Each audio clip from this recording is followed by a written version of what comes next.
Өнөөдөр бид ласик, small ласик мис заслын талаар ярилцсан.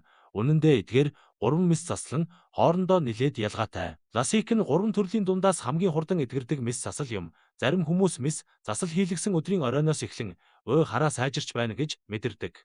Эвэрлэг бүрхөвчдөр нэмгэн хавтас үүсгэж лазераар харааны градусыг зассны дараа хавцыг буцаан байрлуулдаг тул өвдөлт бага, эдгэрэлт хурдан байдаг. Харин нүдээ өргөх зуршилтай хүмүүст энэ аргыг ерөнхийдөө зөвлөдөггүй. Ласик нь хавтас үүсгэхгүйгээр шууд лазераар эвэрлэг бүрхөвчийг засдаг мис засал юм. Тиймээс аюулгүй байдал тогтвортой байдлыг чухалчилдаг. Хүмүүс ихэвчлэн энэ аргыг сонгодог. Гэхдээ мис заслын дараах эхний 3 хоногт тодорхой хэмжээгээр өвдөлт мэдрэгдэж, яагаад энэ мис заслыг хийлгэчихвдэ гэж бодох үеч байж магадгүй. Харин 3 хоног өнгөрсний дараа ихэнх хүмүүс хийлгсэн нь зөв болжээ гэж боддог. Small ласик, ласик болон ласик мис заслын давуу талуудыг хослуулсан арга гэж ойлгож болно.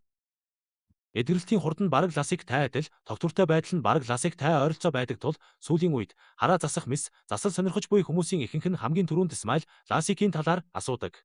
Гэхдээ тусгай зориулалтын төхөөрөмж болон мис засал бүрт хэрэглэгддэг нэг удаагийн хэрэгслийн өртөг өндөр байдаг тул мис заслын зардал харьцангуй өндөр байдаг нь сул тал юм. Тиймээс хамгийн чухал зүйл нь аль нь хамгийн сайн бэ гэдэг биш. Харин таны нүдний онцлог болон өдөр тутмын амьдралын хэв маягт аль мис засал хамгийн тохиромжтой вэ гэдэг юм. Эвэрлэг бүрхөвчийн зузаанч мөн сонголтод нөлөөлдөг. Янайз маань энэ мис заслыг хийлгээд их сайн болсон. Энэ л хамгийн шилдэг нь гэсэн гэх ярианд хит автах хэрэггүй. Нүдний нарийн шинжилгээ хийлгэж өөртөө хамгийн тохирсон мис заслыг сонгоорой. Дараагийн бичлэгээр дахин уулзцгаая.